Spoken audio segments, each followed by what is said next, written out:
Good morning, good afternoon, or good evening, and welcome back to the Slips and Hippo Show, post-Evo edition. I'm King Hippo. This is Slips. And it has been about a week to the day when we both got to the Mandalay Bay in Las Vegas, and Evo's been over for a little more than 4 days now. I think we've had enough time to recover from having no water and being locked in our rooms like Sleeping Beauty and or like Rapunzel, and watching some damn good finals, I think. It was a great top 8 for Injustice, I thought. I was thoroughly entertained. I was too. I think it had a lot of the best parts of the game playing. I thought the play was sharp from pretty much everybody that was there. It was good. Yeah, a lot of times Evo is always a weird tournament. Like, you're always going to get to like one person who's like, what? They got top 8 at Evo? Like, that's weird. And this year had it in spades for sure, but the matches didn't, it wasn't like, oh, well, he's there, he's cool, but now he's gone. A little bit of surprises left in store for us, and I can't wait to talk about that. Talk about Injustice 2 at Evo, which was a really fun time, I think, for both of us. Just not only both of us personally, but I think the whole tournament in general. Everyone was super cool. Yeah. I haven't interacted as much with the community, face to face, because I've only really been to Combo Breaker. So Evo was like the first time I was actually I got to talk to some people, and I was like, all right, these kids are all right. The kids will be all right. All right. Yeah, everyone was super friendly. It's a good little crew. The Injustice 2 community. All right, that's good. So I think before we talk about Injustice 2, talk about maybe the kind of general time we had at Evo, because I haven't been to Evo since 2016, so I haven't stayed in the Mandalay Bay before. I don't think you've been to an Evo in quite some time either. I don't remember the last one. I've been to at least 5, and I don't remember what was the last one I went to. It's been a while.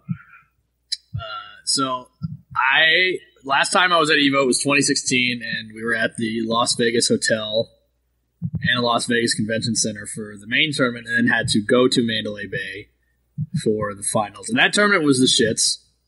Pretty much everyone, including the people running the tournament, admitted it was bad. And that was kind of a real bad event to go to. But this one, it was a lot better. Obviously, being at the hotel that the finals are at is a lot better convenience. The hotel's really nice. The one thing, and I completely understand why they had to do this. Let me preface saying that. So at Mandalay Bay, as you all may know, they had a very severe incident last year involving a mass shooting.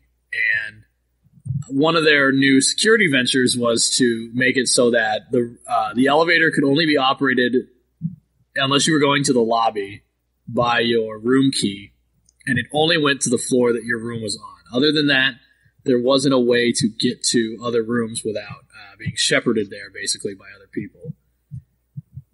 For a fighting game tournament, I felt this was really strange. It was really, a big part of going to these tournaments is going to hotel rooms and partying, or playing casuals or what have you.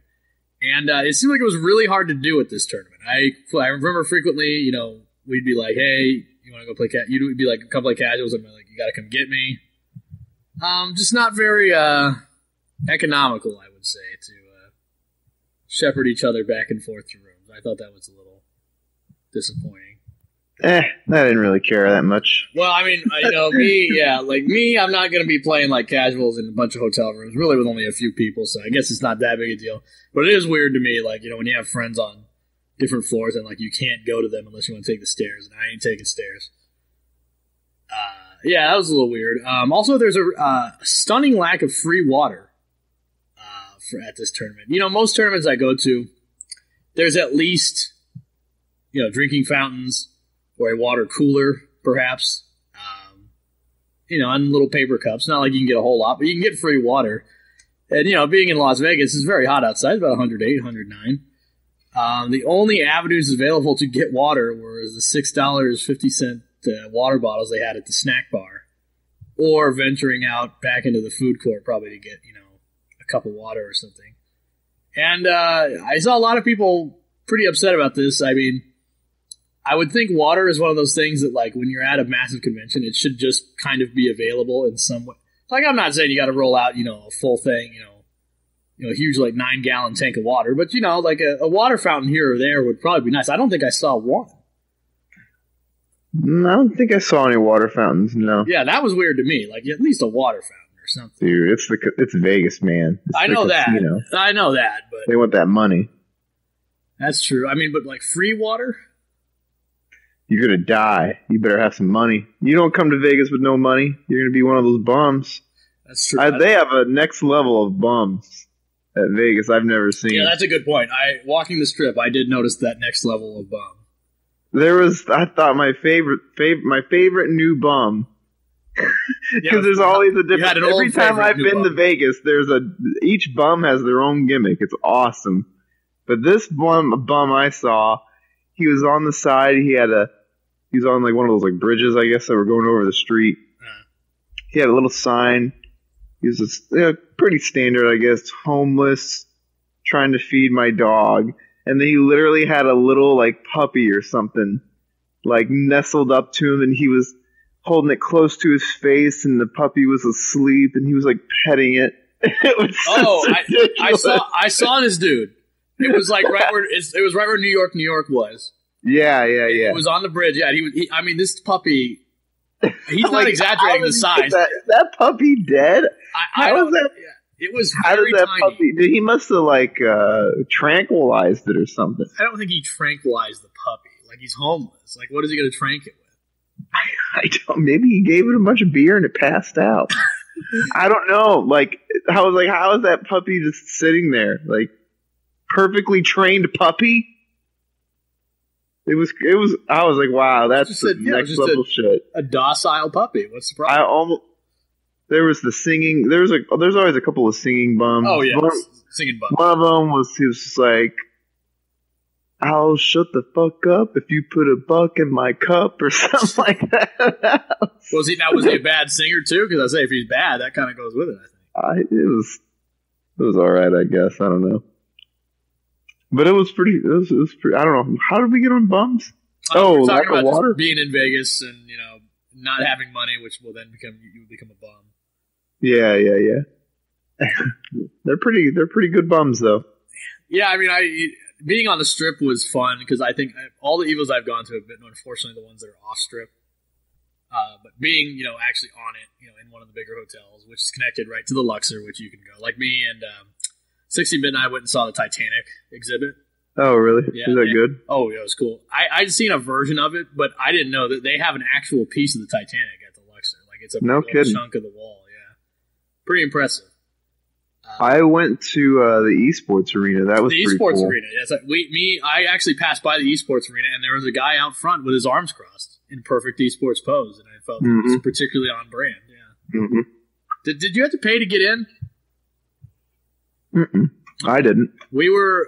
I was going with a bunch of friends, and we were like, we couldn't tell if you had to pay to get in or not, and then we decided we aired against it.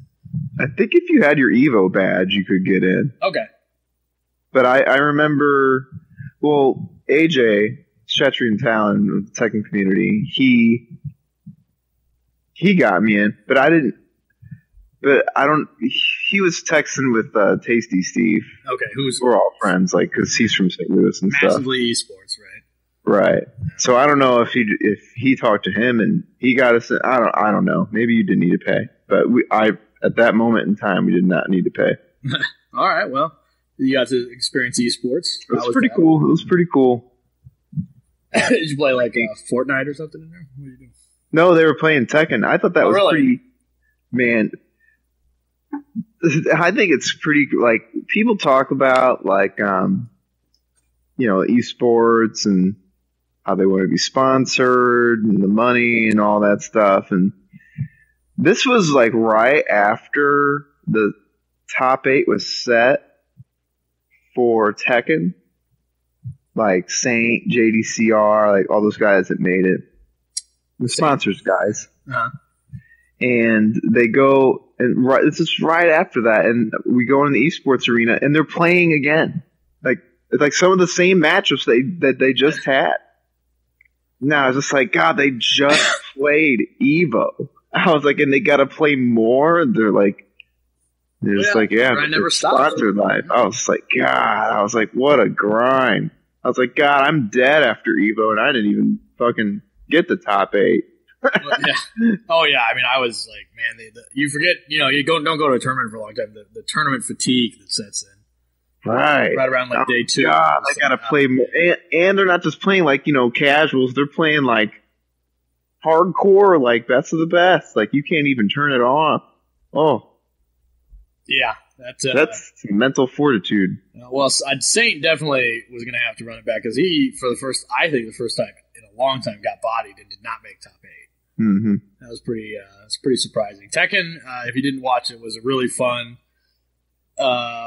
series of matches. Eventually, it was taken by a fella whose name Lohai. That was his name, Lohai. Mm-hmm. He's from Korea, and he plays Shaheen. Convincingly beat Kudans, who was probably one of the favorites to win. And that was a good time. I know what other finals did I watch? Dragon Ball FighterZ, Sonic Fox took it. Not the most surprising result, but it did come not without its own controversy. Sonic did the tried and true tactic of what we call icing your opponent, where you enforce a side switch or something like that just to waste some time. And it was pretty effective. He was down in that finals, and he got reset to losers, but he took it really convincingly in the second round. So whatever that break was, looked like it helped him out. Now the best Dragon Ball FighterZ player in the world. Valid tactic. It's totally valid. No way, no doubt, it's not invalid. Yeah. Bronson did that to me in Tekken 5 Nationals Grand Finals. Damn, it works. Side switch. Mm-hmm. All right. I mean, Bronson, if not for nothing, the oldest trick of people were like raging about it on Twitter. I lost respect for Sonic, and I was like, "What?" That is bizarre to me. Yeah. Losing respect for someone because they side switch is like, I don't know about that, but yeah, he's now. He was in winners. He won. He technically won. If it was a single elimination, he fucking won. Yeah. So. He has the option of switching sides if he wants to after he gets put in the losers. And now he's the world's champion. Yeah. I think a lot of people who always said that he was only good at games with low competition have got to hold that. Yeah. Dude, he beat the Japanese anime god. Oh, yeah. A friend of mine really knows this better than me, but they have like, I don't know, like 7 gods, or there's like 4 or 5 gods of anime. There's like Daigo is considered a god of Street Fighter. Oh yeah, there's the 5 god. I know about the 5 god. Is it the 5 god? That's the 5 gods of Street Fighter. I know it's Daigo, Tokido, Mago. Right. Yeah. Haitani. There's also 5 gods of like anime fighters too, and like Gogura, Goichi, who's the guy who's got second. I wouldn't know the other ones. Those are the only 2 I know for sure. Right. Like, that's crazy. Yeah. That's the equivalent of Sonic Fox playing Street Fighter and beating Daigo and Tokido in Street Fighter. Yeah. That's fucking crazy. Not the first time either. He did it it was like just 2 weeks ago at Versus Fighting or whatever. So, yeah, I mean, the kid's a freak. Kid's a freak. Yeah, I don't think it surprises anyone anymore, but it shouldn't. Yeah, we do have to point out how ridiculous it is. Yeah, I think it's worth. Yeah, I think in 2018 when you're like a multi-game, like, okay, I'll get top 8 or top 3 at 2 different games at Evo is way more impressive, I think, than it ever has been.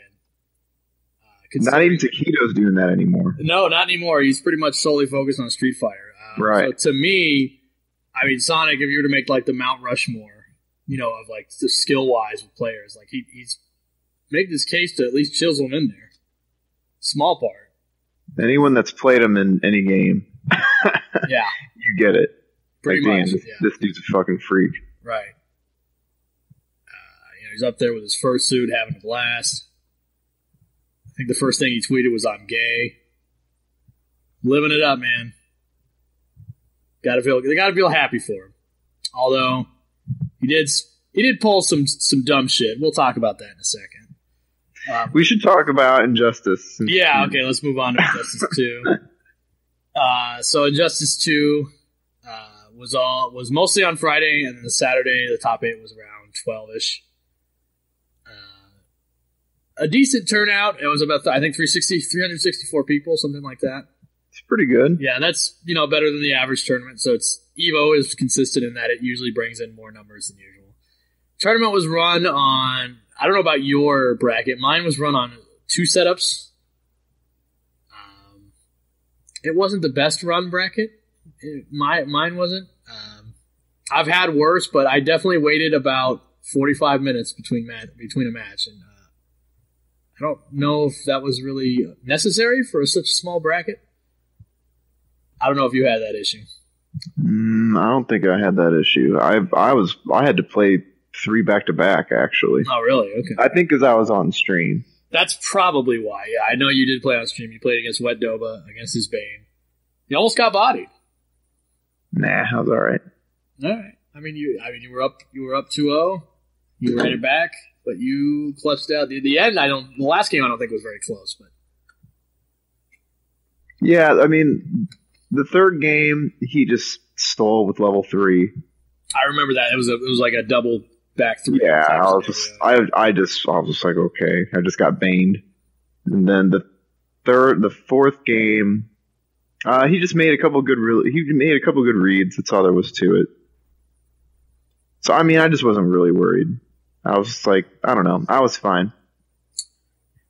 It definitely seemed like Bane was having trouble, at least like I was playing. I could not see where that shell drop was going to land ever. Oh well, I mean that's what Leonardo does. Yeah, that's the point. Yeah, pretty much, yeah. Yeah, and that really, that stole a bunch of damage. And obviously just contending with Leonardo's range game with something Bane. Probably not well equipped to do unless he's trying to armor through stuff. A lot more risky in this game. I think it's an even fight. I think Leo controls the neutral kind of. But it's Bane. He just knocks you down. I imagine your wake up isn't the best, when it comes to getting Bane off you. Yeah, it was fine. But I thought the tournament was overall good.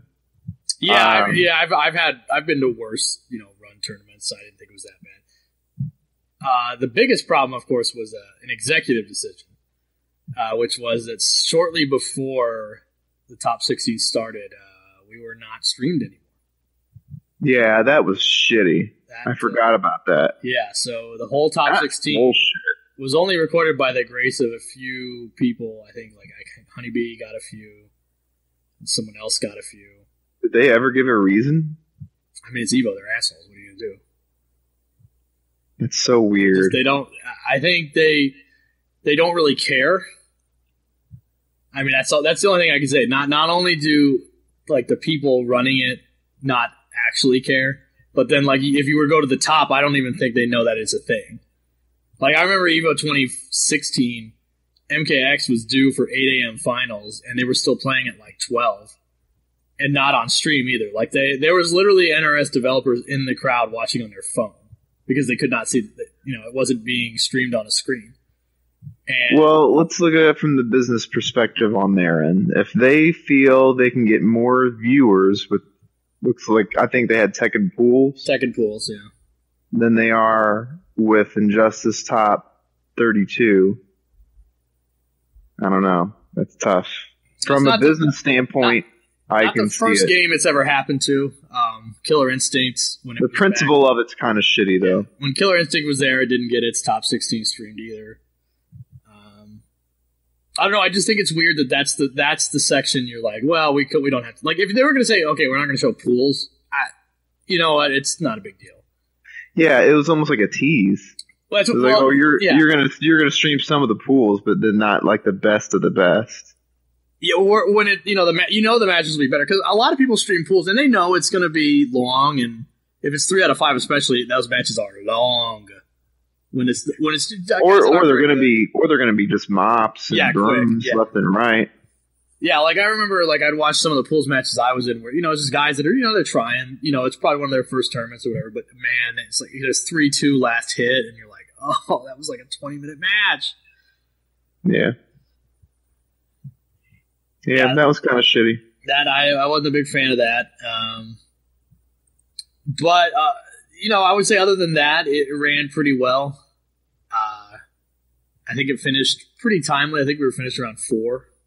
I was fine. Yeah. I didn't have any gripes. Yeah, I mean, I didn't have to go very far, so it was like, all right. Played my pool, and I was out, and I was fine. You went a little farther than me, I believe. I think you got in the losers, out of losers, and then I think, what did you get, like 2 matches out of losers? Or? No, I had to play Hero right out of Oh, that's right. Okay. And obviously he went on to do stuff. So let's talk about going into top 16. So we had a few surprises. The biggest one obviously would have to be Big D beating both White Boy and Gross to make winner's side top 8. Yeah. That was probably the biggest. Although you have to think it was against 2 of his White Boy's not local, I guess. But, local, player in Gross and stuff like that. You couldn't have asked for a better path, I don't think. 2 familiar partners, I think that helped a lot. And, we obviously don't know how much he's been playing. Clearly, it looks like a lot, to be honest. Yeah. Very clean conversions and stuff like that. But, yeah, it looked good. Yeah, 2016, he got top 8 at MKX as well, so. Good use of down 2, man. Oh yeah, that was something I've else. never seen her down 2 hits. All we ever hear about is how her down 2's bad. It looked pretty damn good to me. Well, the way he used it was pretty smart. So, like, he would use it. I would say the one thing about Ivy's that really stands out is that it's active forever. It takes a long time to get out, but it's active for a while. So, it was beating both people trying to dash up or jump in. It's a good little wall she puts up. Yeah, it's literally a wall, yeah. So he was using that to get conversions. Good pressure, too. Like, he would do back 2, down 2, and then he would do either the Datura cancel or he would do the straight whip or just something to make sure that they weren't going to do the same thing every time of just blocking or getting into a habit of being, I'm just going to block. Or I have to do something to interrupt this to not take as much chip. I thought he was really smart about that. And occasionally peppering in forward 3, and usually every time he went for it, it landed. Because he wasn't using it all that often, but when he did, he made it pretty effective. I thought he played against Gross, and he was down 0-2, and then he made the comeback, 3 straight. That's crazy. Yeah, that's really good. Gross just kept jumping. Yeah, I watched that You were watching it? So the top 16 matches, obviously, since they were recorded, you have to crowd around. I'm a very short fella, so if I don't get in soon, if I don't get in the beginning, I ain't watching the match. I think you were there, though, so you saw it? He just kept jumping. I was like, why does he keep jumping? And every once in a while it would pay off if he delayed his jump a little bit. He would jump over Poison Ivy's down 2, and then he'd get like a massive combo. But I was just like, there's so many safer ways to blow up her throwing out down 2 than delaying your jump. Because most of the time, he was getting hit by the down 2. And it's just Black weird. Adam? Yeah, and that's a common tactic against Black Adam is to throw out down 2 because it covers his jump and it covers his forward 1. So it was just odd to me that he just kept jumping. I was like, dude, just fucking chill for a second and just whiff punish with back 2 or fucking low lining or something. Shit. Yeah, I mean, Gross. So Gross got top 8 last year at Evo, and he's been looking pretty good. He's been getting a lot of good placements. Not knocking him. No. That was the big, that was the thing that I noticed the most. So I was like, God, he keeps running into down 2. Well, because I think, in the same way, I think he sort of had the problem of, he played for top 8 again. I think it was for top 8. He played for top 8 against Tweety. It was a rematch of the Combo Breaker finals. And just like Combo Breaker, he picked Green Lantern against Dr. Fate. And I just really feel like that's not a good idea. Like, obviously, at Combo Breaker it worked, but nothing was going this time. Like, he couldn't get anything started. And I have to wonder why he wouldn't play Black Adam. Like, even if it's, on paper, a worse match, you gotta imagine Black Adam's damage and stuff is just a better choice in a tournament setting against that. I I felt that was really strange. Like I felt like he was I don't want to say handicapping himself, but maybe making a not strong decision when it was, all the marbles were on the line. I don't know. I've never really played Gross, but he's either super, super good or he might be a little off sometimes. Might be a little off. Yeah, and I think the Green Lantern pick didn't help because I think the whole tournament he'd or maybe he just gets tilted sometimes and he has a hard time getting out of it. I don't know. That was what was theorized to me. That some, like Green Lantern is like his pick when it's like he's upset and he's, just wants, like it's familiarity and comfort, but in a bad way because, it's like even if it's a bad matchup, he'll play Green Lantern, which it's like, well, Dr. Fate, I don't know if it's a bad matchup or not, but it certainly didn't look very good. And so Tweety ended up taking that. So Gross was on the cusp of winner's top 8, and then he didn't end up making it. So that hurts. He's still doing pretty good for IPS points. Like I don't think it hurt him that bad. But that was unfortunate for him. Another great match that I did get to see was Samij and Hayate for winner's top 8. That was amazing. That might be the best match of Injustice 2 I've ever seen. That was amazing.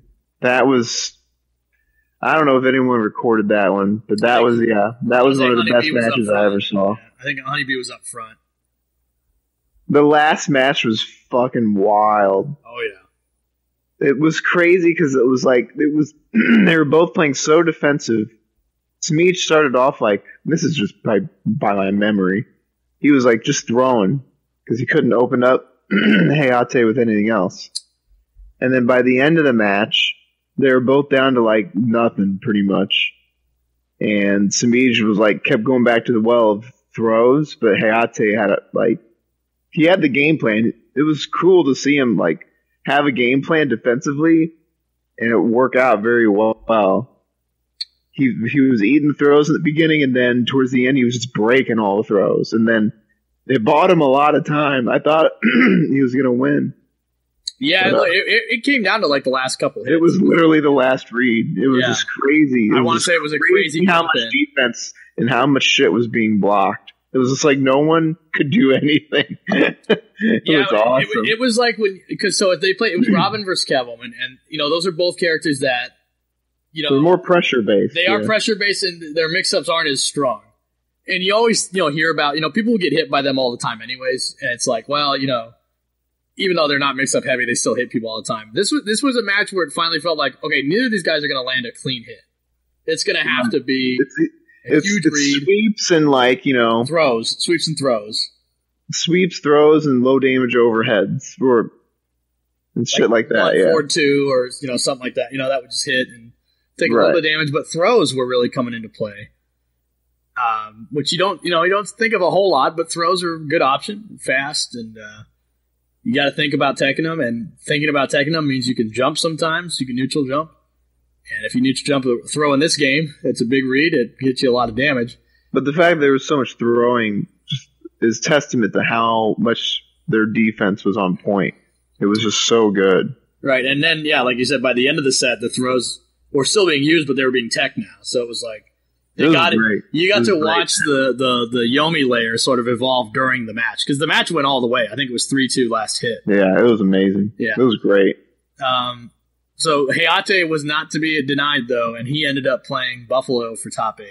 I didn't get to see this match. That was amazing, too. Were you there I saw that one, too. Okay, yeah. So apparently, from what I heard, you can confirm, Buffalo was up 2-0, and then you got the run back on him. He was up 2-0 with Mikey. It looked like he had it in the bag, but I'm just trying to remember now. I think the third match, Hayate just kind of beat him. And the fourth match, it was down to the nitty gritty. Hayate had him in the corner, and he stole it with some crazy forward plus 3 meter burn bounce cancel shit. Oh, okay. With the Birdarang or some crazy shit. I think he might have push blocked and he did a bounce cancel 4-3 and it hit into another one and transitioned him and killed. It was fucking crazy. And then he went to Sub-Zero and Hayate was a little more adjusted. He was definitely more comfortable against Sub-Zero than Michelangelo. He's able to take it from there. So yeah, that was Buffalo has a long history of like doing well online, but then it hasn't yet translated to offline results yet. And that would have been a hell of a statement. Top 8 at EVO losers beating Hayate. I didn't see who else's path was on, but I imagine at that point you got to be beating good people. And it didn't. It fortunately didn't work out. And you hate a 3-2 run back, but that happened quite a few times at this tournament. You would see guys down 2-0, and then they would kind of either adjust or make the comeback and win it, which is a sign, I would say, a lot of times of veteran instincts or like confidence in your ability to shake off a 2-win, 2-loss streak, and then soldier forward and adapt and win. It's really impressive. I think that's one of those things. It's like that can only come with experience. Is that kind of fortitude in the face of like an overwhelming odds sort of thing. If that makes sense. It's just knowing what's working and what's not working. Right. Yeah. Oh, yeah. I think that too is the ability to understand if your game plan is not working and adjust it on the fly. Because we talk about that a lot. That's actually really difficult, and it's not only is it difficult, it's hard to explain. Even harder to see it visualized. And I think that's one of those really abstract fighting game concepts that when you see someone that's able to do that, it's just like they just get it. And we saw that a few times. I want to say one of the other matches for top 8 was Tekken Master up? No, I don't think so, because there was one. So it was Theo and Tekken Master played in winners, it was in winners, and it was Adam versus Fate. That was down to the absolute wire too. Like it could have gone either way. Theo ended up clutching it out with. Man, there was a lot of good fucking matches. Yeah, that was a good match. It's a shame it didn't get streamed. Yeah, like I said, some of the matches were just amazing. Yeah, Honeybee, I think, recorded most of the best ones. I know he's right up front with his phone. Props to him. Biohazard got top 8 beating Hero Killer Stain, who got all the way to 9th. Pretty damn impressive. I don't think he's been offline yet. Maybe he has, I just haven't noticed. But yeah, he got really close. Yeah, it was a close match with Biohazard too. Biohazard used Harley. He did, yeah, and I think it just seemed like 3-1 or 3-0. Very stubborn on just not blocking the like hyenas, and the cupcakes were giving him problems. Yeah, I think so. The weird thing with Harley, I think, because I had to play a Harley in pools, and I can't tell you the last time I played a Harley. Maybe it was Blind Duckies, which that dates me already. But like, it felt like, even though yes, the gunshots are really fast and the hyenas are annoying and stuff like that, if you can out damage that, like with say Cyborg's Nova Blaster, or in my case Green Arrow's Fire Arrow, I just run. I wasn't really sure what. Because I think playing closer to Harley is playing into her game. She wants to jump, because her jump is borderline unreactable. Like, between the jump 2 being super fast and active for a long time in her air gunshot and stuff like that, I feel like she wants you to get into that space where both of those are a threat, as is her back 2 low. And I feel like he was doing a good job of out-damaging her on shots, like being willing to trade with the shots, but then I think his game plan outside of that wasn't as well formed, and I think that's why Biohazard was able to sneak in, back 2s and stuff like that, is because he wasn't playing outside of that range, and he was opening himself up to that, where I think he could have ran away for the most part, because again, I think Harley's gunshots do 4%, something like that, and Cyborgs are doing like 9 or 10. I don't think that's the issue, though. I think the issue is Harley can do gunshots and recover and block, where Cyborg is just going to take damage. And so he's got to get at the range where the trade is actually there. So he's got to get kind of in that cupcake range just to get a trade. And then when he would get in that range, he was getting hit by hyenas, he was getting hit by cupcakes. And then he had the life lead, and then Bio would have the life lead. And then he has to try and make a comeback with Cyborg, which is, that's not going to happen. Yeah, that's probably not gonna happen. That was the problem. Like, he just couldn't he just couldn't get the life lead, is what it was. If he would have gotten the life lead, then he could have probably did his thing and ran away. But every time, Bio just kept getting the life lead with the gunshots and the hyenas, and he'd have to try and get in. Yeah, I think Cyborg, not getting in, not his forte. And he just was really stubborn about the hyenas. And was he getting hit by the overhead ones? It looked like he kept trying to jump over him. He kept trying to do like a meter burn shot. Maybe it was the offline timing was just a little off, but he just kept. But even still, just to burn a bar a meter just to avoid like a 2 or 3% chip damage thing. Like I was just like, dude, just block. As a Leonardo player, just block. Like, take it from me. That's all I do in these zoning matches. I block. Yeah, it works. It doesn't work against Cyborg very much. Like I know Cyborg against most other zoners, I can usually just block my way in. I know Cyborg's jump is kind of goofy. Like it's a little shorter than most. Maybe it's harder to jump over the hyenas just regularly. I don't know. But yeah, I noticed the like meter burn air cannon just to get over the hyenas, and I felt like I wouldn't have done it. That's a small victory. Yeah, a small victory for sure. But ninth is impressive. Nothing to be ashamed about. I know I talked to him because he is from my scene. I told him that think about it this way, because he beat Theo on the way here. That's no small feat. And he's really good. He's really tough. I was as soon as I saw I had to play him, I was like, fuck, that's it. Because it's a weird thing. He does he's got these really good grapple setups, and they're counterintuitive because all the other cyborgs do scrubby shit in the spots where he does grapple. Like he'll do 2, 3 and then grapple. Right. And most cyborgs just either mash down 1 or they'll backdash or they'll armor forward 3 or something like that.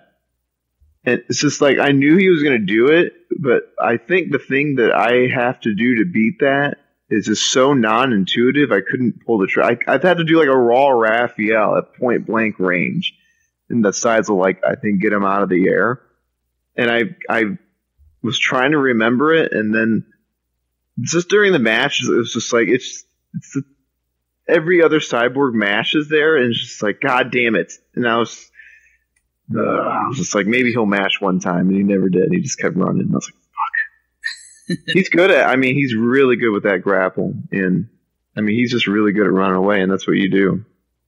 If you haven't played against it, you're just like, what do I do about this? That's true too. Familiarity is a big part of it.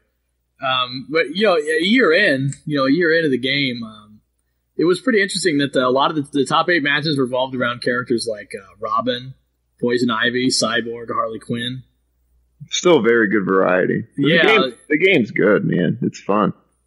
Yeah, who would have thought Cyborg would be making potentially top 8 at Evo on a Cyborg only. Didn't switch at all, and Poison Ivy. How many times have we heard that she's a Bill?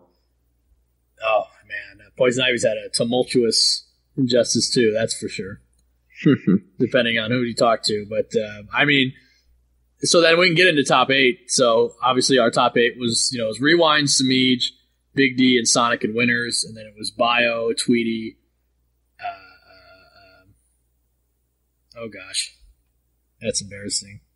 Bio, Tweety, Silvereye, Hayate. Silvereye and Hayate. Silvereye actually got in very early, I should say. Very early on the day of pools, and I think just played straight through and ended up getting losers top 8. Pretty damn impressive. Super nice dude, too. He's cool. Yeah, he seems like a nice dude. And so he played against Hayate, and that was where his tournament ended, but he looked good. It wasn't a blowout by any means. Hayate's just, this is his 3rd Evo top 8 in a row.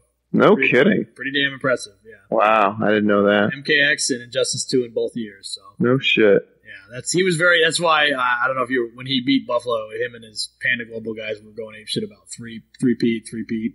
No shit. Yeah, it's because that's what it was. Wow. And Big D lost to Sonic, but he put up a fight. Was competitive.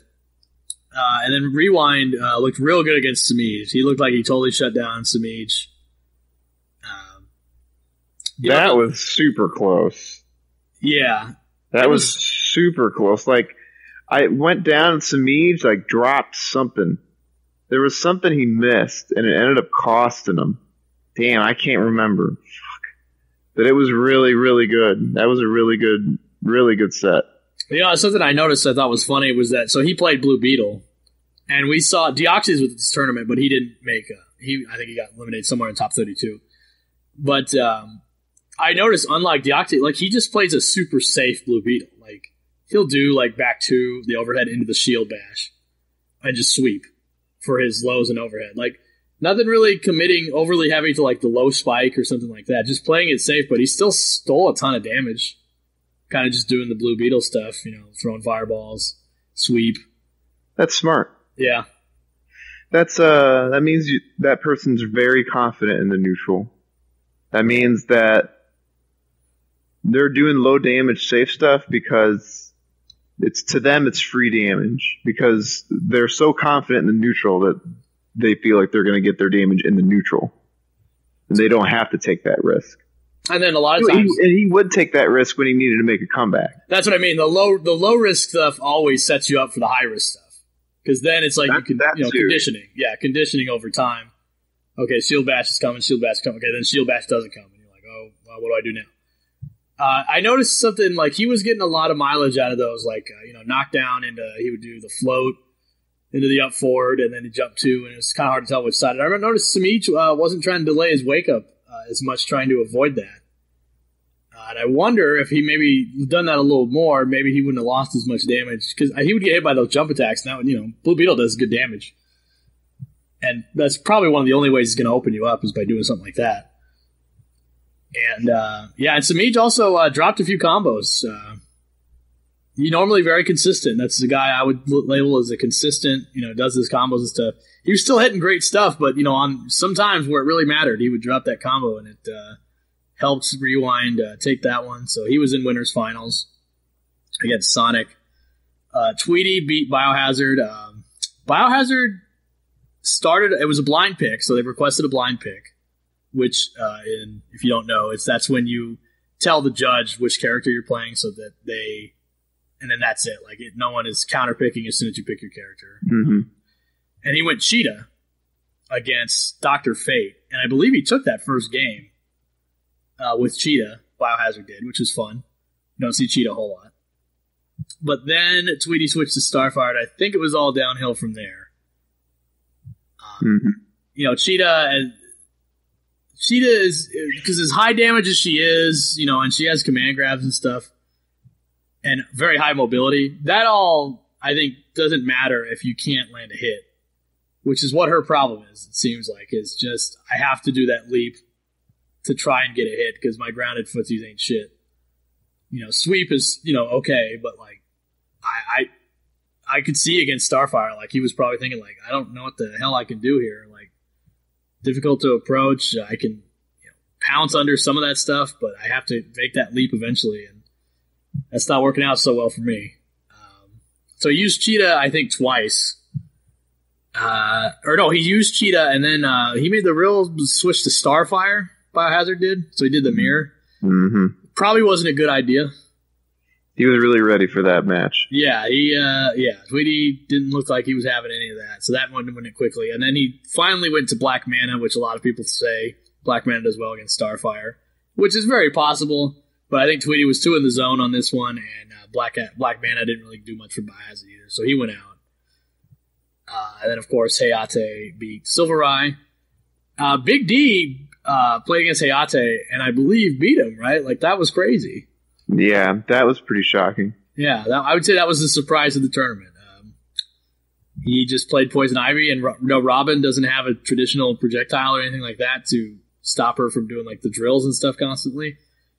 And that's pretty much what got him the win. A lot of stray hits with the drill, converting off of good footsie attacks and stuff like that. It was just clean play, It's not really much Robin can do against that kind of Poison Ivy. He's got really nothing to stop her trade from coming out, which is the real big problem, because then you're eating a lot of chip or mix-ups, and you'd have to force a push block, which you don't normally want to do. And, Big D looked really good, and even though he couldn't stop any... Tough matchup. Tough match, yeah. And even though he couldn't stop any of Robin's jump-ins, that didn't really matter. It's like, All right, he landed a jump in on block, but it's not like he got a few down twos and a few instant jump twos and stuff. Yeah. Yeah. Oh yeah, he was really good at doing the jump two, like on a read, like the floaty kick. Bicycle kick. Yeah. And she does good damage, so hit was at least 40% or something. So that was surprising. The Big D, definitely the baby face of the tournament, is getting huge reactions. It's good. You don't see Poison Ivy, so a lot of people were excited to see that. Rewind and Sonic in winners finals, and Rewind took it. That was pretty. I was a little surprised, maybe not too surprised, because I understand they play each other all the time, but that was pretty cool to see. I thought the interesting thing, one of the most interesting things in this tournament was how much Sonic Fox was just blowing up about Black Adam and Starfire. Yeah. And lo and behold, those are the two characters he lost to. Like, he's got a mental block against Black Adam. I don't even think it's Black Adam. I think it's Rewind's Black Adam. I think Rewind has been fucking him up with Black Adam, and he doesn't know what to do.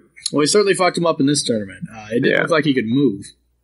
Yeah. He was playing like Red Hood, and I think maybe Firestorm one round, and just would get in the corner and just couldn't move. And he would hit him. He hit him a lot with a jump up, jump three, and then dive kick afterwards. Yeah, in the corner, he's got some really good stuff. Yeah. That's a classic from Injustice 1. Still works. Still just as good. And yeah, so that took him. So Rewind was in grand finals. And then Tweety and Big D played. That was a lot of fun, too. That was actually pretty close. Yeah, that went down to the wire. Yeah. Starfire versus Poison Ivy. In a match you'd think Poison Ivy would kind of struggle in. Big D was making a lot of the really good reads. He was smart about walking forward a lot, I noticed. Because Poison Ivy has actually a decent forward walk. Mm-hmm. And he was just using that, to walk forward. And the thing about Poison Ivy is, any character with a tracking projectile like hers is you always have to think about it. And you could see any little bit of hesitation meant that he could gain his ground by walking forward. And he would do that just fine and eventually get Starfire in the corner. And even though it's not like she's a really wounded cornered, Big D would make the most of that. He'd get big corner conversions or try to keep her contained there. Just really smart. Poison Ivy's good in the corner. Well, yeah, because her damage, pressure. her damage is higher, and her pressure leads to more, because then like the overheads and stuff will lead to combos instead of kind of just like a far away knockdown. Chip damage with the vine meter burn spinning thing, yeah. So yeah, he would do that. He would just run chip. Just frame. He gets to loop a lot of frame advantage in the corner. Yes, he does. Yeah. So he's doing like back two, down two, cancel, and then he's just waiting to see. Basically, that was the crux of his pressure, was like, how do you react to that? Do you try and down one him afterwards? Because if you try and down one, he'll hit you with the whip strike, which will beat a down one, which he did a few times. He had a pretty good mind game working on block, which I think is important to establish something like that, especially for a character who's not going to open you up with a bunch of high-low mix-ups. It was a really good match. Tweety, again, kind of showing that he's kind of got Starfire down to a science. Mm-hmm. And he was doing really smart at taking advantage of all the damage opportunities to get, using jump 3 to where it's like, even on a read with down 2, it just hits, completely down to the ground. There's not much you can do to stop it. That was smart. A lot of good chip with the Stardust, things like that. So Tweety moved on to face Sonic, who beat Samij? I forgot. So Samij was eliminated. He played against Rewind and lost, and then he played against, was it Hayate? Tweety. The Tweety. Oh, Tweety beat him too. Okay. Which was a run back from CEO, so he's probably happy about that. Mm-hmm. And then Tweety and Sonic played, and boy, that was a lot of fun. Mm-hmm. That was a lot of fun. So Tweety and Sonic have been going back and forth a little bit the past couple months. It is no surprise at this point that Sonic hates the concept of Starfire. Right. Doesn't like her. He can't beat her. I noticed he made a tweet when he got top 8 where it said, made top 8 with Starfire. And I wanted to clarify. I watched all of his matches. He used Starfire for one match to get top 8. Like one match. Not even a whole game. One match. Yeah.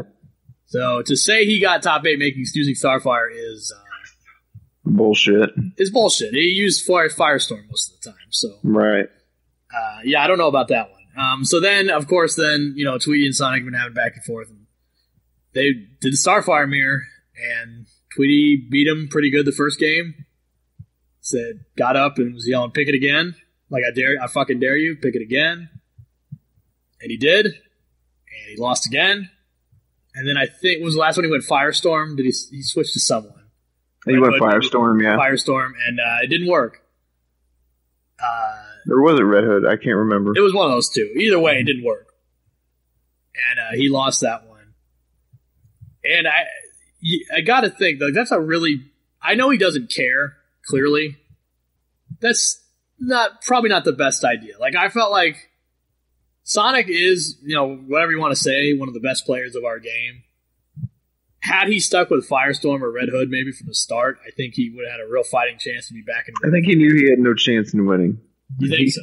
I think he fears Starfire and Tweety Starfire in particular.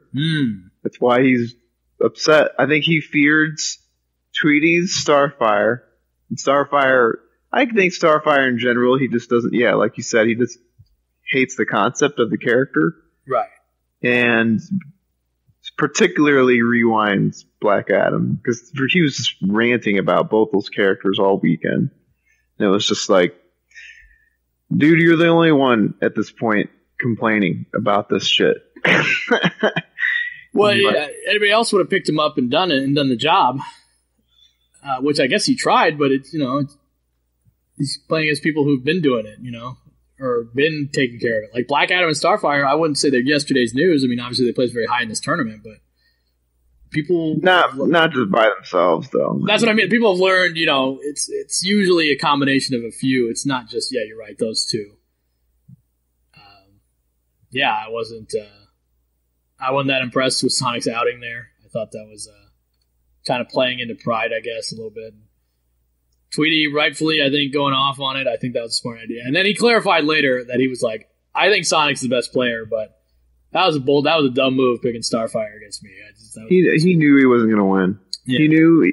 Well, I think Starfire beats his characters. I don't think he's got a character that really beats Starfire. I mean, Sonic has got 5 different characters, and none of them really counter Starfire. Right. And so his way of displaying of how dumb Starfire is to try and mirror.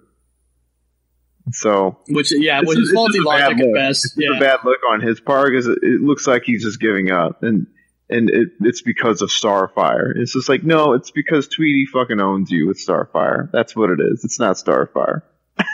Yeah, I think at this point, you refuse to learn the matchup because Starfire might be a little too easy to play. Well, so we heard him cut that promo in the elevator nexus, where it's pretty much just he feels like those characters are bullshit and he doesn't want to play against it.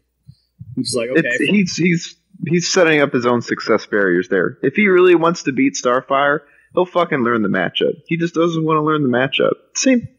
And I don't understand the whole Black Adam thing. I think Rewind it's been beating him. Well, yeah, because I know it was funny, watching that Black Adam play. You know what thing I didn't see once come into play was Black Magic, which we've heard is worse than ST Vegas Claw Dive. Bizarre, yeah. So for everyone listening, we were all waiting at the elevators, and Sonic Fox was just it was a you 16-bit and I don't know, some of his cronies, I guess. Yeah. White Boy was there, yeah. And he was just raging about Black Adam and Black Magic and how stupid Black Magic was. I was just like, Black Magic used to be a meterless launcher. He was like, well, it's different now because now people are using a bar meter and getting more damage. It's just like, well, they could have been doing that before, and that wasn't stopping you. Like, Black Adam was 100 times worse than what he is right now, and you weren't complaining about him. It's just odd. Like, come on, bro. It's clearly Rewinds is beating you. It has nothing to do with Black Adam. You'll figure it out. Yeah, I mean, I don't even think it would be. Well, although he did lose to Gross's Black Adam, he might have a Black Adam problem. Yeah, that's true. Yeah, I mean, Black Adam isn't easy to play. I don't think.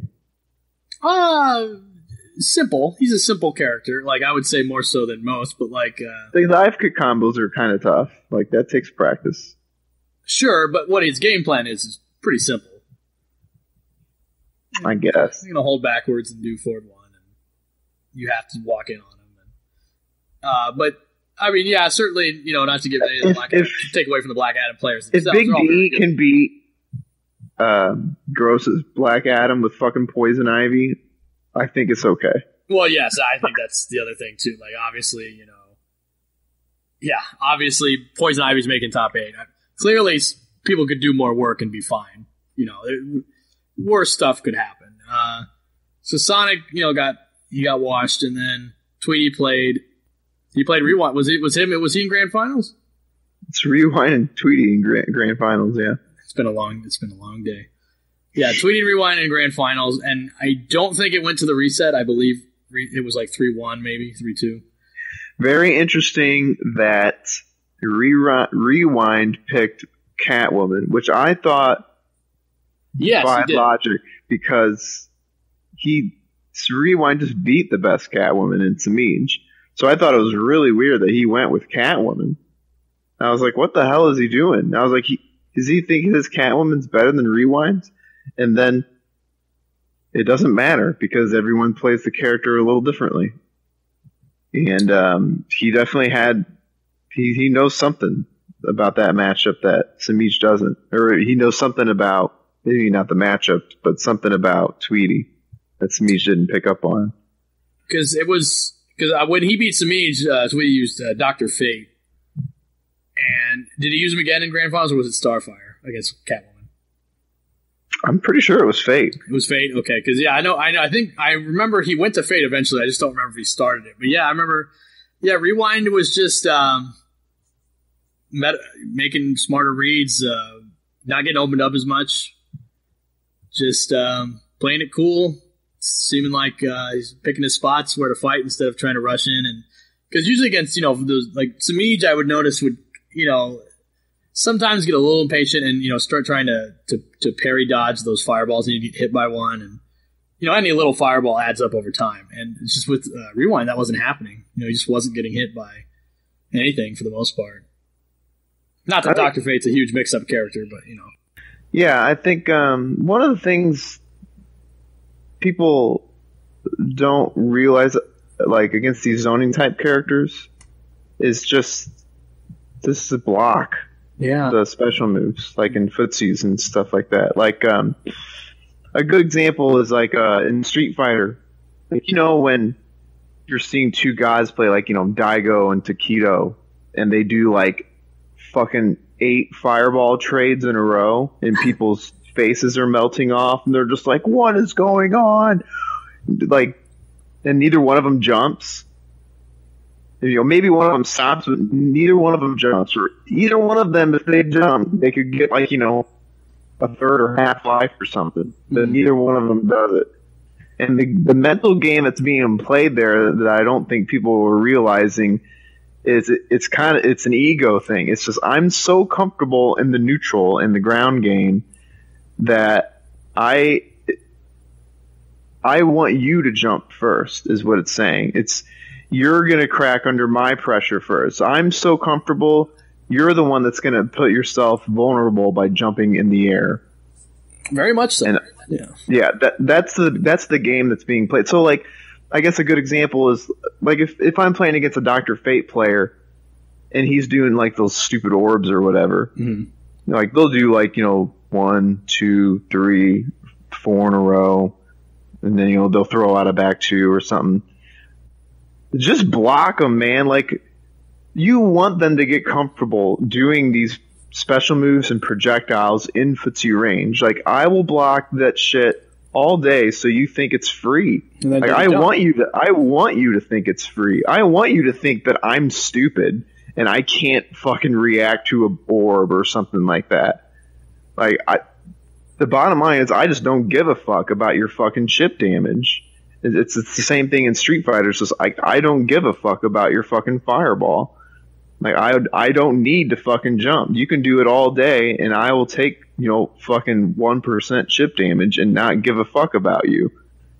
It's your way of establishing your will over theirs, even though they're hitting buttons, and that's what I think a lot of people don't get against these zoning. Like Poison Ivy too, like she's got the drills and shit.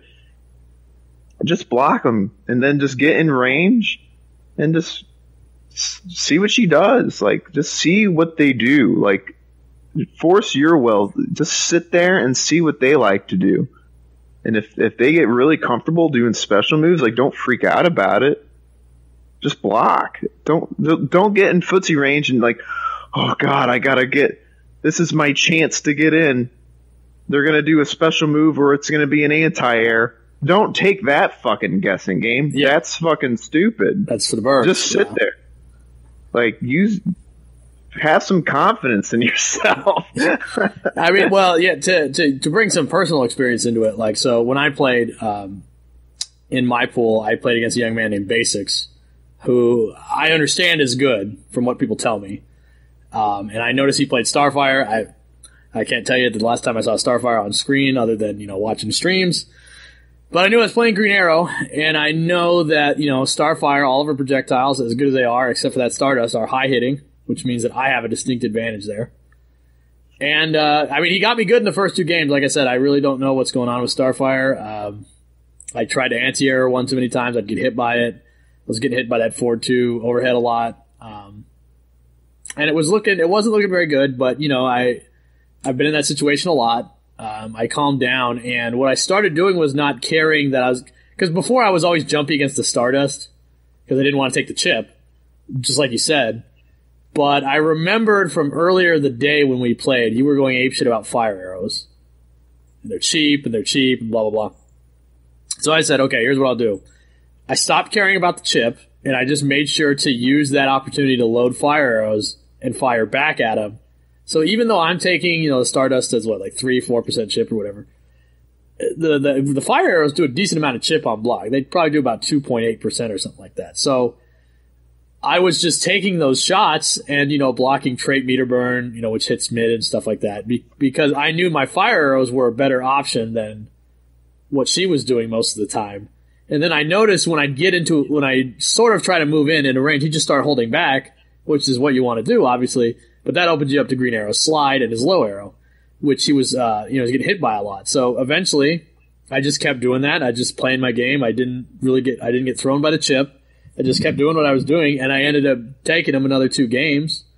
And then he made a switch to Adam, and I made a good couple reads on Adam, and I beat him. And it was because my instincts and I've been around the block a few times, like you said, and I noticed that too from Street Fighter. That not being afraid of the chip, not being afraid of being jumpy against that kind of thing. Because even though it can be very overwhelming, especially in Injustice 2, where that kind of playstyle is pretty favored, you usually have better options than they do as far when you get into a certain range, when you can jump those or when you can make them guess on something. And anytime you introduce a guess scenario, that's what you want. Even if it's just as simple as throw or low, because that's all you can do. But I mean, it's a good mix-up still. I mean, I notice you a lot of times will do jump 3 crossover and then just do either forward 2 or Michelangelo, which is a low damage, which can be a sometimes risky move or a low damage option. But hey, you got to guess right, and nobody can guess right forever. And I think that's what Rewind would do too. Especially with Catwoman's jump 2, you got to imagine, okay, I'm taking this many fireballs or whatever, but if I land a 1 good jump 2, I'm taking 40%, and all that chip would have been meaningless, right? And that kind of solid play, I think, is what gave him the crown, really. Fundamentals. Yeah, pretty much just the bare minimum of not being shaken. Because that's part of, what we would call fundamentals too, I think, is the ability to play under that kind of pressure of being in a corner against a mix-up or taking a lot of chip damage from fireballs or something like that. And just not getting spooked and just really kind of focusing on what you're doing. And that was pretty impressive because he's a young kid. I think he's like 17 or something. Yeah. It's just... and just as too, like, there's a lot of hard reads that are into it. Like a lot of people just think, oh, it's just a guess between, jump in versus dash in. Or special move. Not necessarily. You can actually play like Street Fighter if you can. There are actual footsies. Like I know there's a lot of special moves that seem in long range normals and all that shit. Like, but you can actually weather the storm. Like you can actually like. The meta can get pretty high if you want to take it there. If you want to play Injustice 2 and just try and make hard reads and raw dash in versus jump and raw special move here and throw, like you can play that way and you can be successful. There's people that are good at it. But you can play very patient in the neutral and still be pretty like, Street Fighter-esque. Yeah, I would. That's. I mean, I kind of do that. Yeah, I would say so. I have more fun doing that. Like, I know I don't get to hit as many buttons, but when you watch like someone like Snake Eyes play Street Fighter, he just sits there. He literally blocks. He'll literally walk people down and block and block and block until they get to the corner, and then he wins. That's what he does with Zangief. Yeah, I feel like I kind of do that a little bit with Leonardo because my walk speed's bad. And you kind of have to. You don't have a lot of good anti-projectile. Yeah, I just block and I just block and I just block, and it's just like I'll make a read if they get a little too antsy with special moves, or I'll adjust, of course. But just never. You can never almost have too much patience in this game, I think. I think so, too. Oh, I think like Starfire, Dr. Fate, and Adam are the characters where like it really tests your patience. Like you feel like there's a clock. Oh, yeah. Fantastic characters who all have really good... They're just going to do a lot of chip damage over time. Yeah. And then, Adam's annoying because every time he fucking keeps running away, he gets that damn trait, and it's annoying. But yeah, just have faith in your defense and don't freak out. Like you don't have to always be making a hard read. Sometimes it's good to just sit there and play defense. Is what I'm preaching. I as far as I understand, let them hang themselves. Let them feel comfortable with what they're doing because they're not going to be doing that much damage to you, honestly. Unless they make a hard read, like a dash in or a jump in. Even then, you should be able to defend that. The anti-air is good enough. So I don't know. As far as I understand from I have a lot of friends who are really good at anime style games or versus series 3v3, and they kind of say the same thing that when you first play them, the specials are entirely overwhelming. Like if you play Guilty Gear, for example, you play against Johnny or something, they'll be like, "Oh, you see the specials," and you're like, "Well, this game is insane, and why would I ever play this? And why would I not play this character?" But like usual, what it always comes down to is that it's not really, the special moves are enhanced by the basic play. And a lot of times it is that basic play that is what is going to get you the round win and not necessarily the strength of the special move. We also saw that in Dragon Ball FighterZ where even though, Sonic, or even though Goichi had characters like Cell and stuff like that who have really, crazy special moves they throw out or just pressure, Sonic's ability to outmaneuver past that and just sneak in like one hit or enforce his mix-ups from those bad situations, from getting out of those bad situations, is what won him the match. It's not the strength of those special moves. And I think Injustice is very much the same. Injustice to me is more of an anime game than like a Street Fighter type game because the specials are really good, but the counterplay to those specials is there too, and it nets you a lot of damage. It actually can get you into a better scenario, and the momentum is a big deal too. Which would happen with Rewind. He'd get the big jump in finally, and then he will land 1-4-2 and have a huge mix-up opportunity. He would land that ambiguous as hell jump one in the corner or something like that. And that's just what he did. He basically waited his turn, and it worked. I think people just they look at it from like a spectator's and commentator's point of view, or what you see is happening from a spectator and commentator's point of view is, wow, look at all this chip damage this person's eating. Look at all the meter build that this person's getting. Wow, this is dominating. Look at him forcing his will. But you have to realize what your game plan is. Like, it's not about them. It's not about the spectators. It's not about the commentators and what they think. It's what you're trying to establish. And if your goal is to get them comfortable doing these special moves in a spot that is actually, you know, very punishable for them to do, that is your prerogative to get them comfortable doing that. And so that's how I look at it anyway. Like when people freak out about like, oh, look at the zoning and the chip and the meter build, it's just like, yeah, I don't care about any of that shit. I want them to feel good about it. I want them to get comfortable with it. So it's you just got to play your way. Don't be worrying about like what people are thinking, comment, whatever. I think it's easy to freak out, okay, especially against like Starfire and Fate. It's easy to freak out and then lose more damage by running face first into what they want you to, right? Rather than they'll get, you know, annoyed, just constantly throwing fireballs and getting nothing as you move in.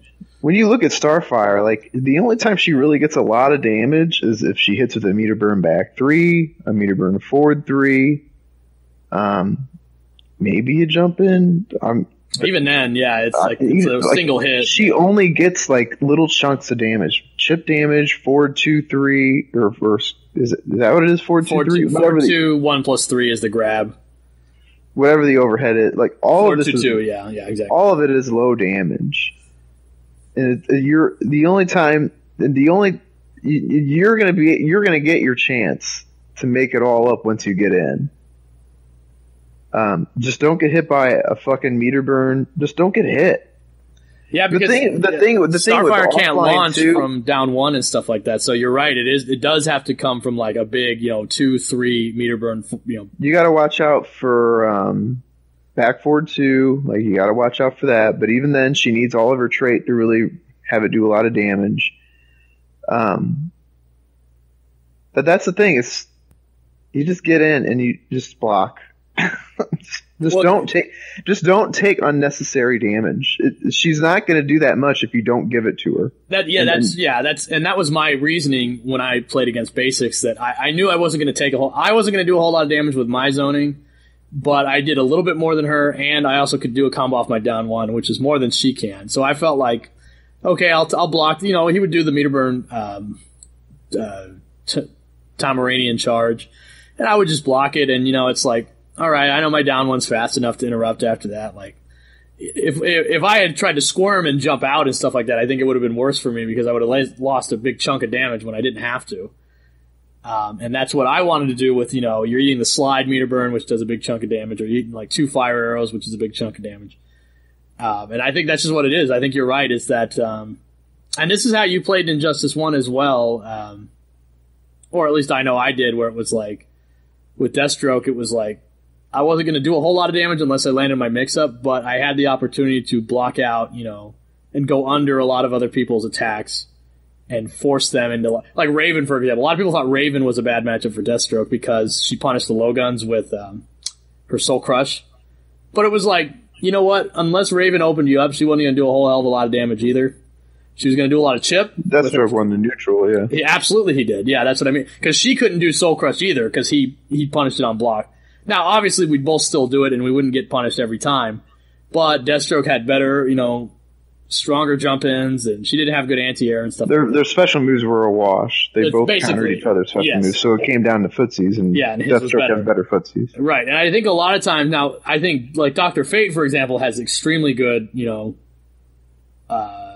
moves, like his footsie moves, stuff like that. Starfire and Adam, not so much.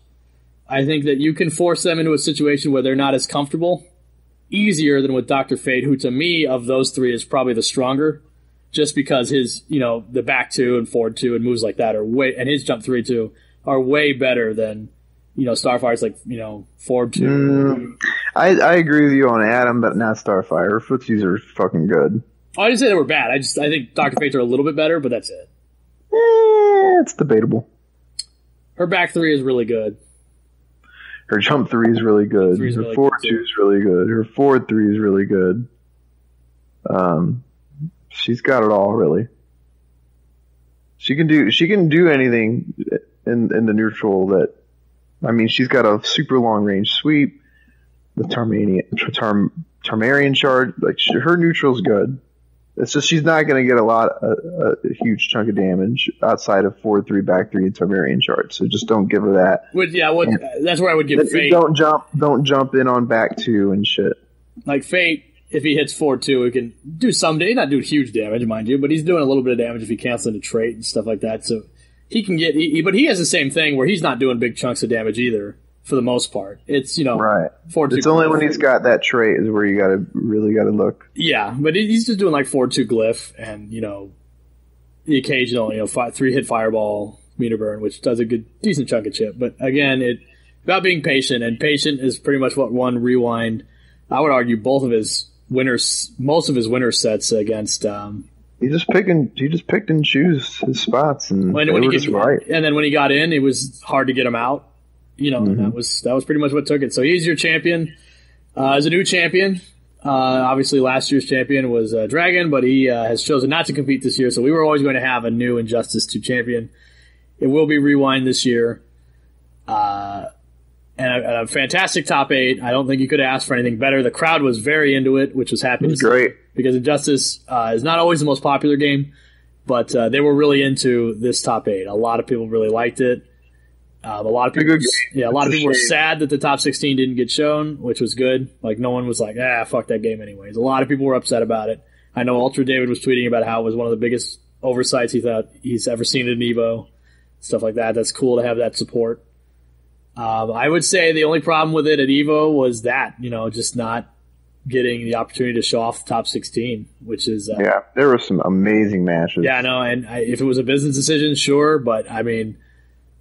Every other game, for the most part, got their top 16, So I don't know about that, but, it is what it is. Although you got to wonder, EVO, if you noticed on the IPS Tour, is not worth more than any of those other premier events.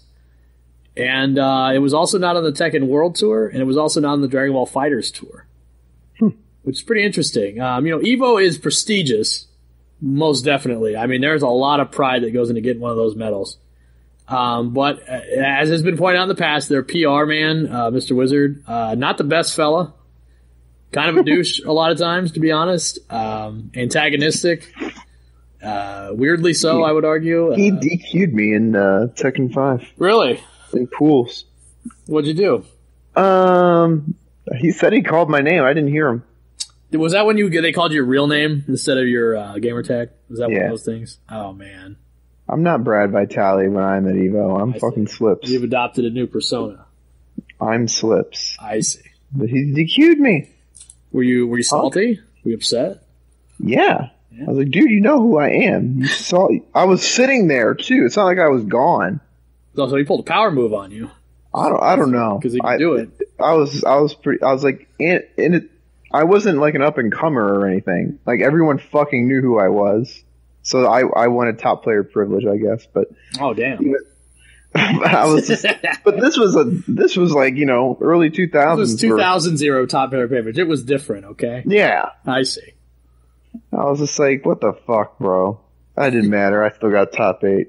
All right, yeah, well, punk bully for you. So yeah, I mean, you got to wonder at some point maybe if some of these other organizations. Maybe they've had not so much a good time with EVO and they don't want to put too much stock into it. I don't know. It's a weird thing. Obviously, they love Street Fighter. I think EVO is just so prestigious they can do whatever they want. Yeah, I would say that's the case too. And I don't think, because, a lot of people in the NRS scene get really upset about it, and understandably so. And then they'll be like, well, EVO's doesn't really matter that much, and, we have other EVOs, and it's like, oh, well, I don't know about that. Yeah, having an EVO medal is still having an EVO medal, What that means is pretty important. But, I mean, that doesn't mean you have to sit there and take, the bullshit they serve you. And I think it's good that people are starting to push back a lot. They should. Because, honestly, I thought Combo Breaker was better than EVO this year. I think that a lot of people had that. Or CEO, if they went to CEO. Well, maybe not, anybody of color who went to Daytona. But, if you went to Combo Breaker, they seemed like they had a good time. Combo Breaker, I mean, I hadn't been to a tournament in years. I was blown away at Combo Breaker. And Evo was good too, but Combo Breaker, I was like, God damn. I was like, this is fucking amazing. It was really, really good. They know how to put on a show. Yeah. And the bracket guy they have, Curly W, is the best in the business.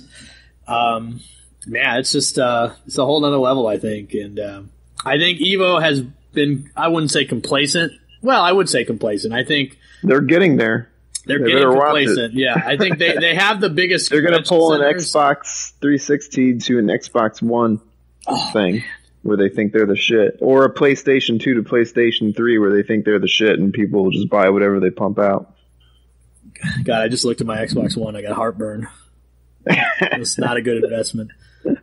Another Evo in the books. I haven't been to a tournament myself probably since Evo 2016. I don't think I've been to a major tournament. It's been a long time, and it was definitely fun.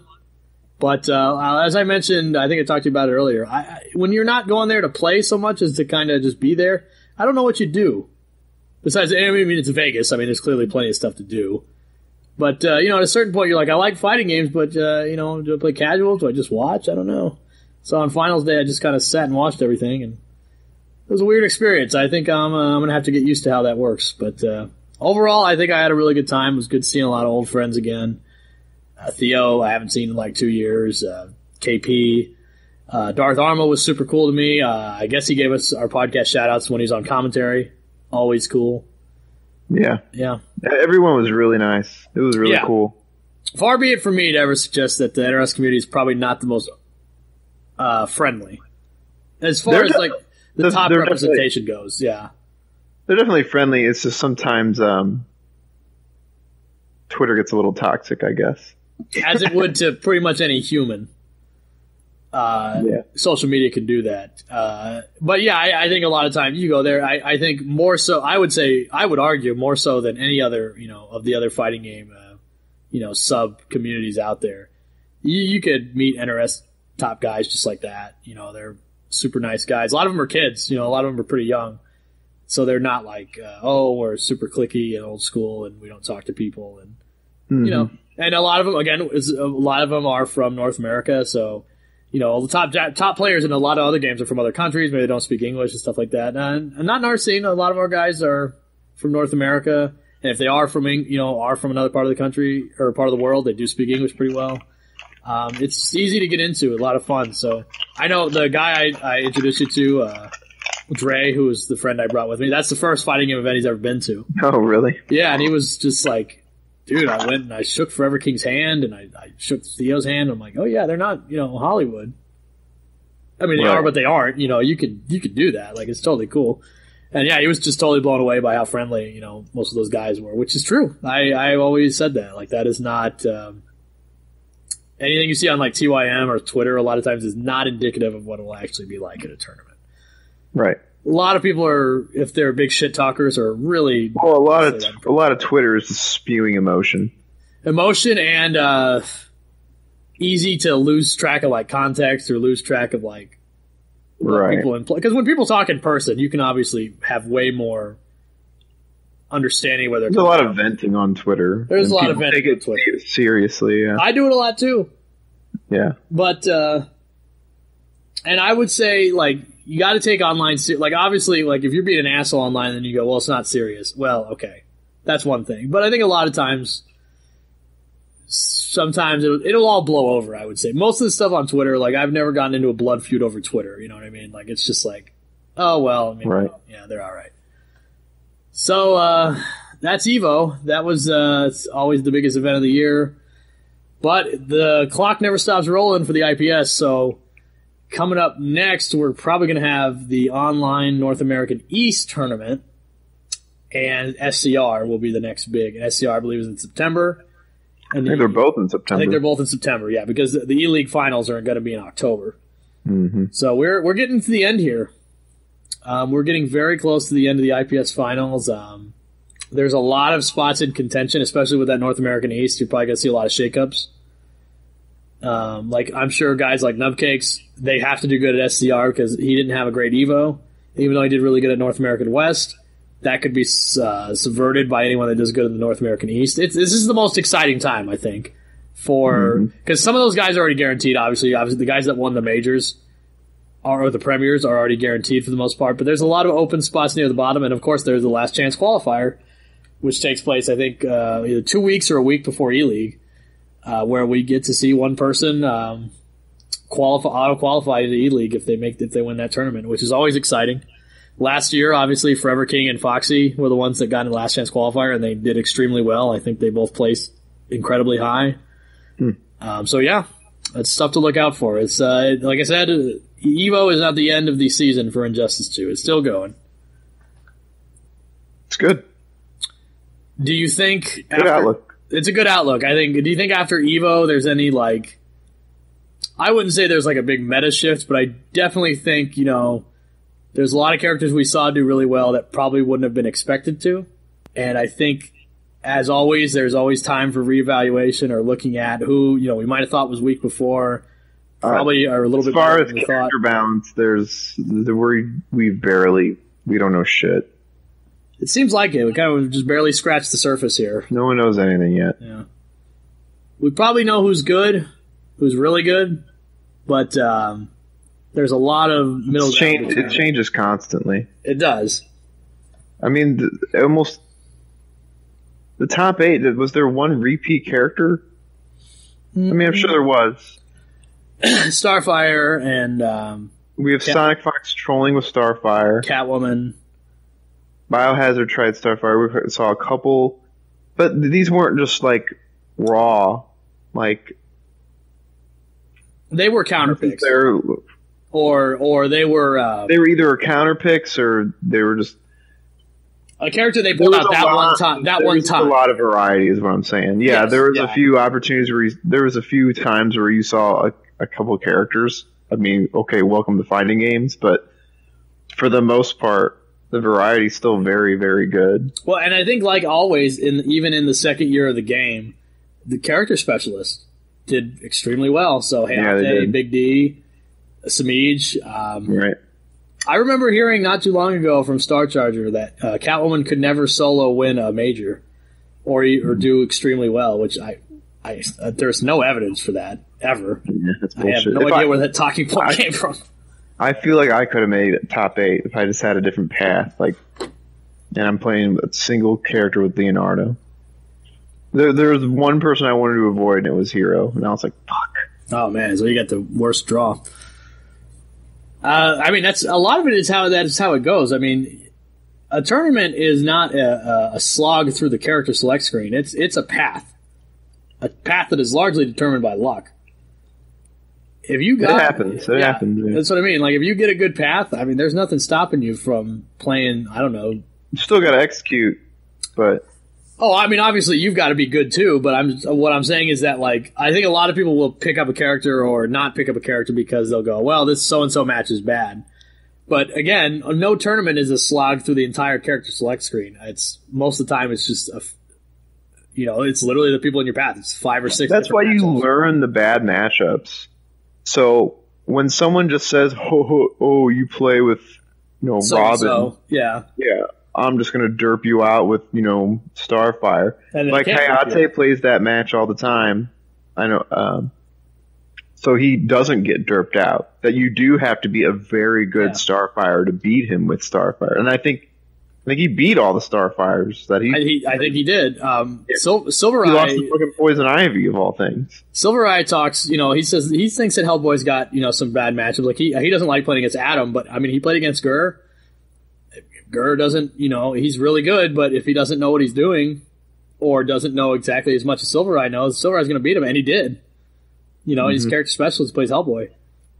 Sometimes that's the factor, and that knowledge is really important, more so than, I would say specific knowledge and not just, I know every single, I know all the matchups in my head, or it's like, or have you played the ones that you think are bad and have a game plan against them?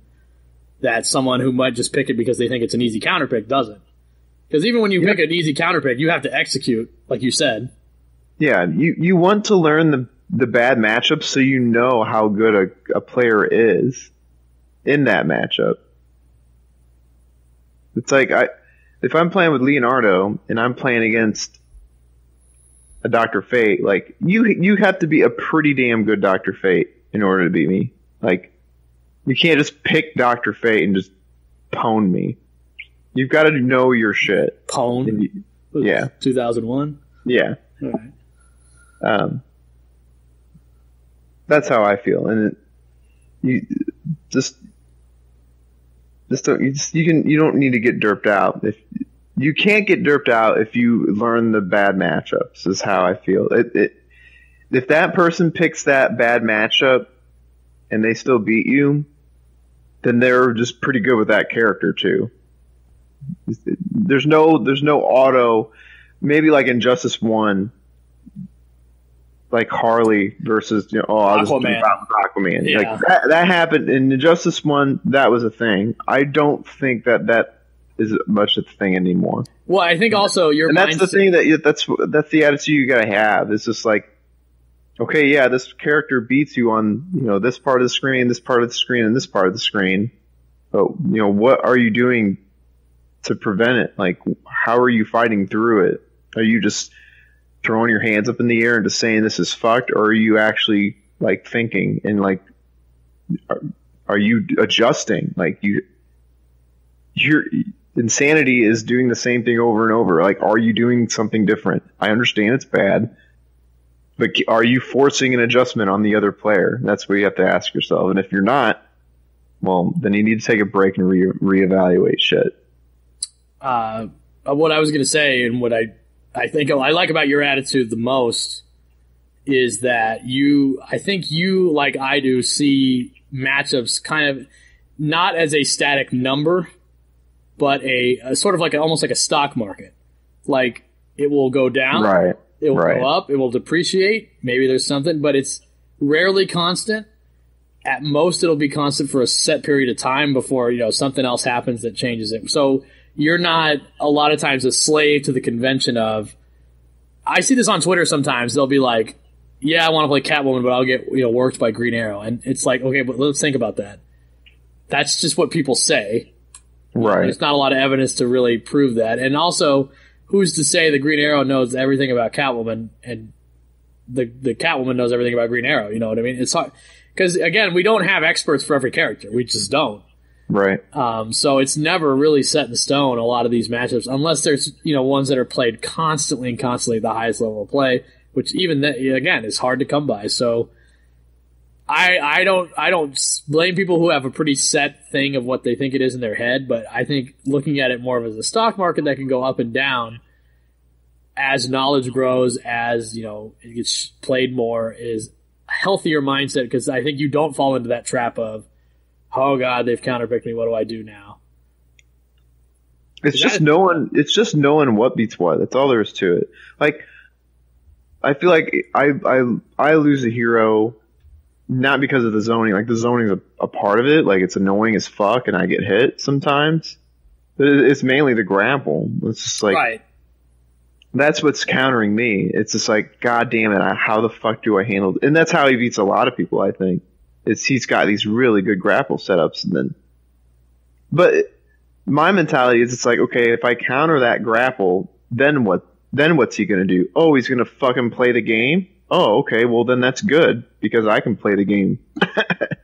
It's like there's only one thing that's hindering me in that match, and it's just like, I just gotta figure out how to beat the grapple. And that's the thing you gotta evaluate when you're like with Starfire. Like, for a while it was just like, what the hell is beating me with Starfire? And I mean, a lot of the times it's squirming around, eating chip and shit like that, and just eating. It's more about eating the fucking bean.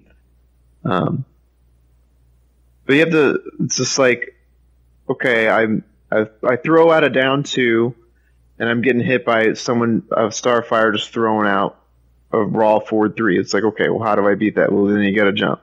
Okay, well now what are they going to do to beat the jump? Well, they're going to either do back 2 or maybe a really preemptive down 2 or something like that. Okay, and what do I do to beat that? Well, I use my normal fucking footsie. It's like, it always comes down to, like, footsies. It always comes down. Everything loops. Like, everything comes down to, what beats what. And that's all it comes down to it. And if you can just dwindle it down to that, then it doesn't really matter what the fucking matchup number is, because now it's your knowledge versus their knowledge, and your reads versus their reads, your habits versus their habits that you're picking up on. Like, I don't know. I hate fucking matchup numbers. I hate it. I know you do, and I think you get annoyed because you're very much into the human aspect of playing, whereas the matchup charts aren't for that. They don't take in it is very cold and logical. I hate matchup charts. There's nothing cold and logical. It's a victim mentality of, this is a bad match, I don't want to play it, and I'm not going to learn. It's just like, you're a fucking pussy. Oh, I don't know. I don't want to go that far, but hey, it's just like, you're being a pussy. Like, yeah, it's a bad matchup, but you're saying that this person in a derp state is going to beat you. Derp state. Like, they're just going to derp you. Like, you're just going to let this person derp you. Someone's just like, no, they're not going to derp me. They're going to fucking play the game hard, and they're going to find out that playing their normal character is just as stressful, if not less stressful, than trying to counterpick me. That's how I don't know. That's how I look at it. I just make them work. I just want to make them work. Even if it's a bad matchup, I'm gonna make them work. You're gonna work. I'm not giving shit away. I'm gonna make you work no matter what. It's fun. All right. So it's gonna be interesting to see where Injustice 2 goes. We have a lot of tournaments coming up, a lot of exciting things going. We will have a new E-League champion no matter what, because again, Dragon has dropped out. So it's going to be a good time, and I hope to see the continued character variety that we saw at EVO. I hope that continues. I hope people still play. I know we talked about it before. We're worrying if a lot of people, will keep playing post E-League and stuff like that. That still is yet to be seen. But I think EVO was a good tournament. I think a lot of people, despite the rigors of not being on stream and stuff like that, had a good time. Everyone felt like it was a good grand finals, a good top 8, all that stuff. So I think we seem to be in a pretty good spot. I know I'm happy, watching the game. I think it's evolving slowly but surely, because, it's a small scene. It can only evolve so much. But slowly but surely it is. I'm happy. We didn't have any Q&A questions this week. We wanted to keep it pretty short. And there's a reason for that. So a lot of people have been asking. One of the biggest hindrances to listening to this podcast has been the fact that it is not available on iTunes, or, a lot of these other easy podcast listening apps. We do have a MediaFire download, but it is on YouTube. And those are not as easy to listen to on the go as it might seem. So I will say that starting next month, I will be uploading, I will get an RSS feed, and I will upload the Slips and Hippo Show to iTunes and Spotify, so you can easier access it through your iPhone or any other mobile device that you might be using to listen to it. We listen to our fans. I've heard the comments, and I promise that starting in September, that will be a new thing. That it will be available through our RSS feed on all available podcasting apps, or what have you. Awesome. Yeah. And I think that'll do a lot to help. I want to give a special shout out to a couple people. This is our 8th episode, I think. I could be wrong. But we've been doing quite a few episodes. I think this has been going really well, and a lot of people seem to like it. But it is not just me. It is not just Slips that helps make this. We have to give a shout out to Raptor, who does all the video work for us. He is an extraordinary help. It gives our podcast a level of production that I think sets it apart in our analysis and stuff like that. So I always really appreciate that. And starting this week, I do have to give a shout out to TY, longtime TYM member Under the Mayo, who has graciously offered his services in helping punch up the audio of the podcast. I am not an audio engineer. I have, obviously a digital workboard I work with, but I'm no expert. I only know how to basically get the background noise out of there, but he's working to compress the audio to really punch it up, and that'll help a lot. So give him all your thanks, because he's helping to get the audio together. This guy I worked with before, he contributed the theme song to one of my older podcasts, so I'm happy that he's still around and likes the show and wants to contribute to it. So props to him. He's awesome. Yeah. Spirit Charge is the name of his band. Yeah, that's right. Spirit Charge. Yeah, off of Kenshi's cheap ass Kenshi guy. move. Yeah, exactly. And I think that's going to do it for this week. We kind of just want to talk about Evo. Obviously, there's a lot of really cool fighting game news that came out of Evo and the week after. There's so much to talk about, but only so little time.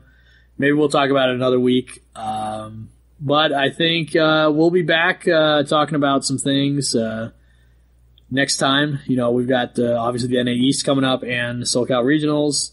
That's going to be fun. War of the Gods is always still ongoing as well. We'll be looking forward to that. But I think until then, I'm going to be signing off. This is King Hippo. Slips. Until next time. Peace.